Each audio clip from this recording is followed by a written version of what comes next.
All right, let's talk about this really quick. This reaction video is called The Strange Design of American Toilets. I'm going to tell you, man, I don't like the designs of the toilet here in America. Not only are they so high when you sit on them, especially in my country where there's really no toilet, but most of those like African countries, you squat, right? You poop it right out. Like, you don't even have to push. It's just boom. In America, bro, if you're 60 or 80-year-old, you're sitting there just, you pass out. Bro, you go to the hospital and you see 80-year-old, 70-year-old, and if you ask the nurse why they're here, they fell in the bathroom, pushing, right? And then they just pass out. Even when it comes to giving birth in my country, you squat. Baby comes right out. In America, they want to put your feet up. It's like, wait, you're going against gravity. How does that make sense? But anyways, but yeah, toilet to me, if you squat, comes right out. But in America, you're sitting so high, they even sell a step stool. Is that what they call it? Step stool? Anyways, you put your feet on it so your knees go up a little bit, give you that little extra, opens it up a little bit. But yeah, the toilet here in America is weird. Plus, I watched a video from Australia where they said, if you pee, you could just push one button, and it's like that's only when you pee, and it's like half water. And if you poop, then you can do the other one, which is more water. So yeah. Anyways, I know it's silly. We've looked at plugs from the UK. We've done eggs, and yes, we're going right to toilet. Welcome aboard. All right, man. Let's get this 100 likes. We can. Appreciate you guys, man. Let's do it. The toilet. Ubiquitous for all people who can afford to watch a video like this one in their free time. Taken at value, they seem simple. The commentating is so good already. But you couldn't be more wrong. Toilets. Did you notice if you traveled around the world how different they are? And the differences in toilets reveal profound differences in culture. Europe and America are not the same. This is serious. And neither are their toilets. The way he sounded, man, it's like we spend a crap ton of crazy time research on the toilet, but we spend even more time on our careers. We spend a ton of crap on our toilet. That's funny. This is your life in weeks if you're lucky enough to turn 80 years old. And this is the amount of time you'll spend working. Humans consume food in order to collect nutrients, vital substances necessary for the human's ability to survive, grow, and reproduce. But humans do not absorb all their food, so waste they produce. As a solution, humans have made hardware that can dispose of waste more efficiently than themselves. And like a lot of technology, we produce different answers for the same problem. The solution for many Americans and Europeans is the flush toilet. An advanced machine commands water to direct waste towards a desired end, usually made up of a strong ceramic bowl. The principles behind all flush toilets, simple, but the differences between them, profound. In mainland Europe, the washdown toilet is more common, clearly taking inspiration from the older pull chain toilet. Although it was invented in England, it is often referred to as the French model because it Yes, I did a video where they said toilet was invented over there. Became widely adopted there. Appreciate it. Clean water from the tank pours directly into the bowl, pushing waste out. But in the US and the United Kingdom, you'll find the siphonic toilet. An S-shaped trapway creates a siphon that produces a vacuum, which pulls waste out. American toilets literally suck. Is it just me or the way this guy is doing this, man? Like he's got this serious voice, but he's so funny and witty with it, man. I like it. I like it. Reflecting American per capita water use, American siphonic toilets use more water than European washdown toilets. I've learned that. The vacuum mechanism requires a constant, minimal level of water. But since the European washdown toilet doesn't use a vacuum, it doesn't require a minimal level of water. This allows Europeans to equip their toilets with a dual flush, one integrated system for lighter loads and the other for heavier. Again, why don't we have this? I don't understand. Same thing with the electrical plugs. I don't understand. Someone did say America is too much for money, where the people in the UK and Europe were for the people. And so The siphon mechanism also creates a higher tendency to clog.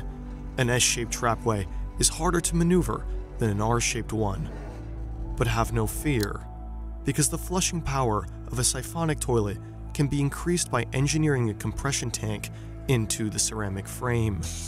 Institutions that run into a much higher risk for clogs need a clog-free guaranteed flush. Now, some may think that a pressure tank is a bit overkill, because it kind of is, especially considering a clog-free alternative already existing in the European washdown toilet. But the washdown toilet isn't perfect. Reflecting European pretentiousness and the love for the smell of their own excrement, washdown toilets have a tendency to produce a worse odor. The siphonic toilet's additional water use means waste is practically always covered, insulating unpleasant smells.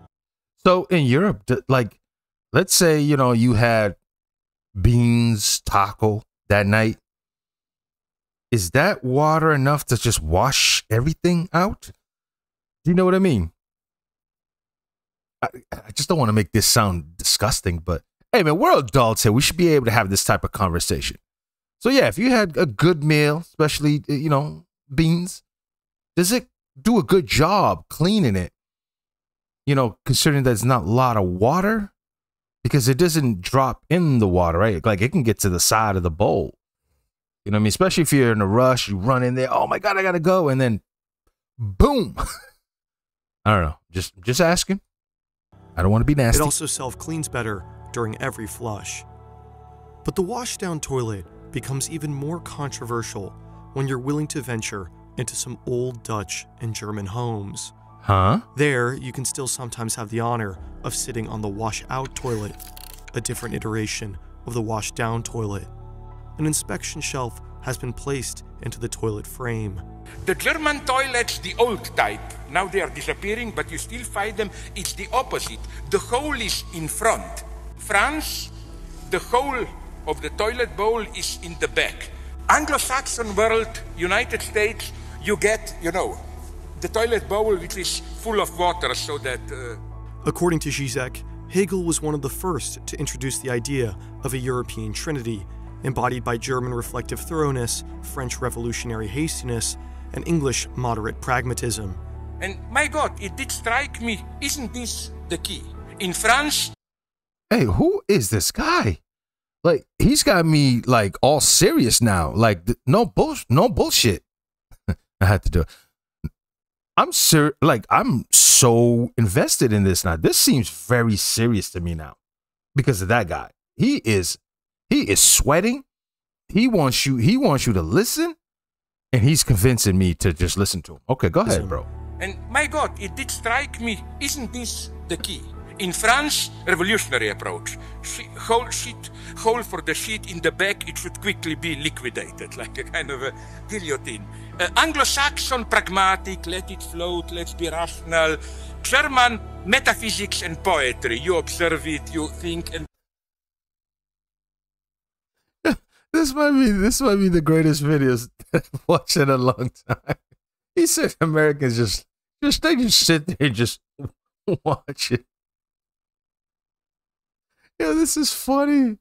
Oh my God, this is hilarious, man. Hole for the sheet in the back, it should quickly be liquidated, like a kind of a guillotine. Anglo-Saxon, pragmatic, let it float, let's be rational. German, metaphysics and poetry. You observe it, you think, and so on. But it goes even deeper. In 2016, the United Kingdom voted to leave the European Union, a nation's controversial decision to move closer to the Anglosphere. But Brexit was a surprise to no one who understood bathrooms. This is hilarious, Although man. France and Germany may sometimes have different toilets, they can both be found in the same European stalls. The UK, on the other hand, has always served in a precarious position, divided between both America and Europe. It shares a toilet with the US, but no matter how hard they try to avoid it, British toilets are still found in European stalls. The standard American partition has around 30 centimeters of space between stall and ground, but the European partition, actually called the European-style partition by American partition companies, usually reaches the floor. This is weird, because there's a pretty lasting stereotype that Americans are more prudish than the average European. If you're less comfortable with being naked, the more private the stall, obviously, the better. So there had to be a deeper reason. According to one of the largest bathroom partition and restroom stall distributors in the United States, American stalls have always had a gap at the bottom and the top, meaning you can see someone's feet when a stall is occupied. Right. This is a big issue for Europeans because they're used to enclosed stalls.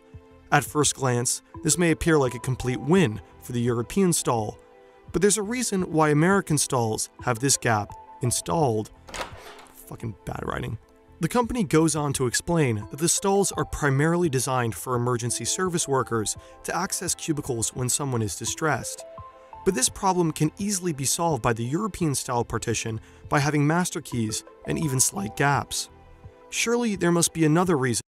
Just a slight gap, huh? I thought we did that just to see if, if there's people in there without touching the door, especially because people use it. They put their hands on there. So, instead of touching the door to see if somebody's in there, because sometimes you can go in the bathroom and the stall is closed. So if you see feet, okay, somebody's in there. So, that's what I thought it was for, basically. Why the American-style partition is so popular and widespread. So we dug even deeper. The American stall encourages people to do their business and avoid hanging around, which can benefit employers looking to enhance workers' productivity. And that's the answer. Americans log some of the longest work hours among industrialized nations, especially when compared with Europeans. The bathrooms are not designed to maximize the most convenient, pleasant bathroom experience, but to maximize raw output. America and Europe are not the same, and neither are their toilets. Hey man, what a good video. That was a good video. Great information, funny, and just well done. So that was great, man. The link to this channel will be in the description. But what toilet do you guys like? That French one seems very interesting, right? It's in the back. Get rid of it right away. There's no looking at it. Don't need to prey on it. Just let it go. Just gone. I don't know. The US, yeah, I guess it's cleaner, but you do waste a lot of water, and it still gets clogged. Even having a little machine in there, whatever you want to call it, it still gets clogged. I actually think the toilets here are too high. I think they should be lower. That's just my opinion, because that's, because the lower, the higher your knees go up, the easier it is to go. It solves a lot of issues. I'm just saying. But yeah, which one? What do you guys prefer? I don't know. I guess if whatever you're accustomed to, that's what you're probably gonna say. But I'm not. The French one doesn't seem too bad. Doesn't seem too bad. Just get rid of it, man. I don't need to look at it. I don't need to go, oh wow, look what I did. No, you know what I mean? Just no, get rid of it. The holes in the back are just perfect. Slam dunk. Nothing but that. Swish. Kobe. Anyways. If there's more videos like this, man, weird craziness, man, we went from toilets to plugs to eggs. What's next, man? Put in the comment section below. Love you guys. Keep your head up as always. Till next time. Peace.